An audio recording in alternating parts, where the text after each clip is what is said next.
Hey, what's up, guys? This is the Sports Take Show. It's a daily sports talk show with all of the takes. I'm Derek Wetmore, and joining me is Matthew Coller. Today, we're going to talk about Pat Shurmur and the World Series Cubs. Matthew, you cover the Vikings for 1500ESPN.com.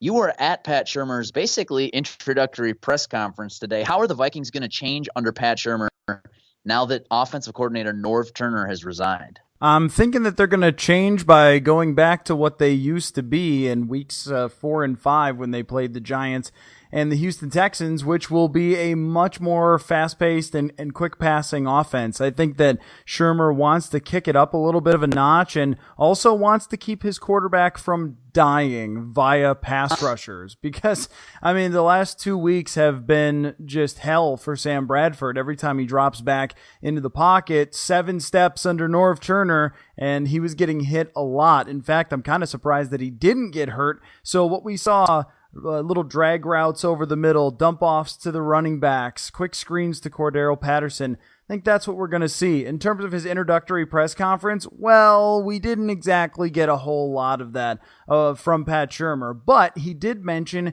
his influence from Chip Kelly. So I went back and watched when he was coaching in week 17 after Chip Kelly got fired, and they had a really good week 17, and Sam Bradford had one of his best career games that day, and it was a lot of unique screens, a lot of checkdowns to the running backs, and then occasionally opening it up. And one guy that I would keep an eye on for this week is Kyle Rudolph, because last year Sam Bradford loved using his tight end Zach Ertz over the middle of the field, and I feel like we haven't heard much from Kyle Rudolph the last couple of weeks. So I think it's a major positive that Pat Shurmur is now the offensive coordinator and can keep Sam Bradford protected. And that was a little bit of his message today, but I think his main message was, I'm not going to tell you guys what we're going to do now that I'm the offensive coordinator. Wow, shocking. So he'll fit the mold perfectly of an NFL coach these days. One other question for you, Matthew, on Pat Shurmur and his relationship with Sam Bradford. Conspiracy theory, so call me crazy. This is a bit of a hot sports take, but what kind of hand do you think Sam Bradford would have had in this change? Now, I know it was a resignation. I know Norv Turner's walking away on his own volition, his own free will, but the fact that Sam Bradford, as you mentioned, was just getting punished, how much of that has to do with the fact that now the Vikings have a new offensive coordinator? I don't know about the conspiracy element of it, although I do know that Sam Bradford is represented by one of the most powerful agents in the NFL. So, maybe there's a little bit of that. I don't know. Bradford seems like the type of guy who just tries to do what he's told. He doesn't come off, and this is just the perception that I have, he does not come off as the type of coach killer or something like that. I think it had much more to do with Mike Zimmer and how he looked at the offense. If anybody was the one that killed Norv Turner, I know Norv Turner resigned, but it would have been for just asking Turner to change. And at this point in his career, maybe Turner did not want to change. Maybe he basically said, you know what, guys, you want to play in your own sandbox, so go ahead. I'm not going to ruin your game anymore. And took his ball and went home. And overall, it's probably the right thing for everybody, because if they continued to play offensively in Turner's system, Bradford was going to get hurt or they were going to continue to struggle. And then Turner, it's going to be his legacy on the line, and he's going to go out at the end of the day as a guy who ruined a good Minnesota Vikings offense and fought with everybody through the rest of the year. So he picked the right time to do it, but I wouldn't look at Sam Bradford and say, no, well, he was the guy that went to Zimmer and said, you got to get him out. It doesn't strike me as that type of situation, but I guess you never know. But everybody outside of Norv Turner knows that the right way to go is back to Pat Shurmur's offense. Quick take, is this still a Super Bowl caliber Minnesota Vikings team? I think it is. With the fact that the NFC is not the strongest this year, there's a lot of mediocrity, and I'm sorry, but I'm going to go there that defense wins. No, I'm not going to go there because I don't believe in that. What I do believe in is the potential that we have seen it. It's not like, well, can he, create some sort of offense? We have seen a really good offense in a couple of games this year. And so I know it's possible to get that back, and I think they will. Maybe not to the level of the Texans game where Sam Bradford was literally having his career highest game, but I think we saw it last year when he was playing for the Eagles and in flashes this year that, yes, it is possible to have a good enough offense, and if they have the best defense in the league, they could still definitely win the NFC. Fair enough. So a question for you before we wrap up the Sports Take Show, the inaugural, yeah, right? Is that what you call it? The Sports Pronunciation Show, the inaugural episode. Inaugural. Man, I have trouble with that one. Anyway, so question for you. The Cubs won the World Series, and now Thad Levine is going to be the general manager of the Twins. Here's my connecting those two things. The Cubs a couple of years ago were a joke, and then Theo Epstein came in and took over, and now they are the darlings of the sports world. Can that be the Twins soon? How soon can it be? Can they go from the bottom to the top? Can they make it like a Drake song? Start at the bottom, and now they're terrible. Here. That's terrible. No? Okay. Well, you get the question, though.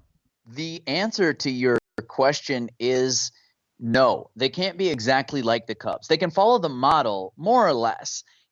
Being a bad team, and I actually heard this on Buster Olney's podcast today.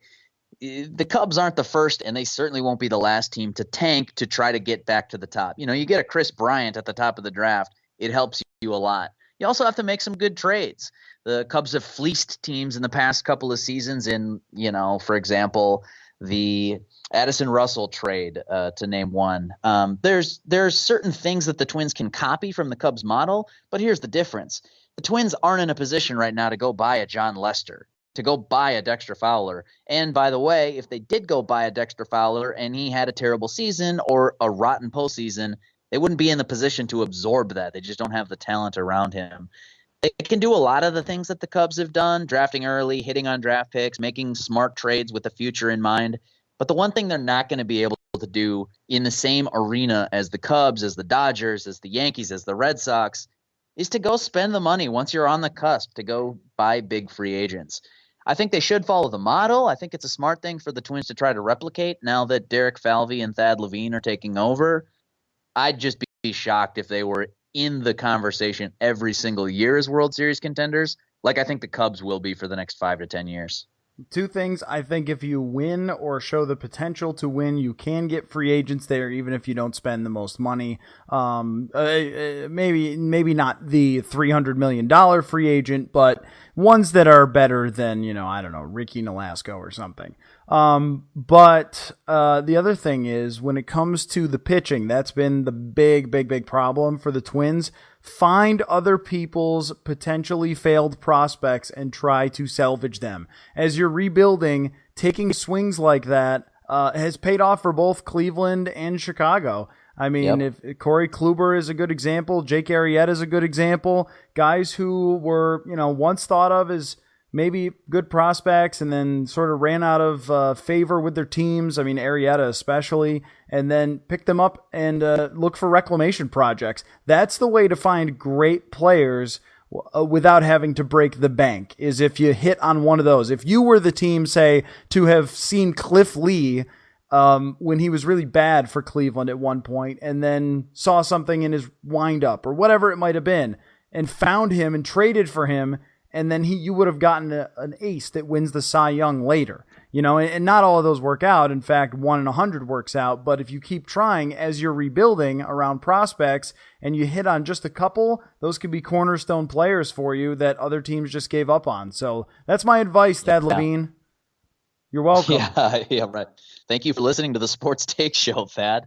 Matthew, you're 100% right. There are other names. Corey Kluber, Jake Arrieta. How about Zach Britton? How about Wade Davis? You could go up and down this list of, it's not just starting pitchers, but also relief pitchers. If you can go get something out of nothing, that's a big start towards a rebuilding. And the Twins aren't going to want to call it this. I guarantee you they're not, but they're rebuilding right now, and it's going to be a multi-year process. Yep, and the good thing for them is, like Chicago. They needed some of those young players to start their rebuild with. And you mentioned Chris Bryant. Well, the prospects that they have that are those guys are not yet fully developed and probably not even close in Byron Buxton and Miguel Sano. So they've at least got those high-level players that have at least one of them has shown a lot of flash in Major League Baseball and the other one a little bit at the end of the year, but some potential there for them to become great, great players, and then you have to just fill in around them. So I think that there's somewhat of a base to start with, but also a long way to go.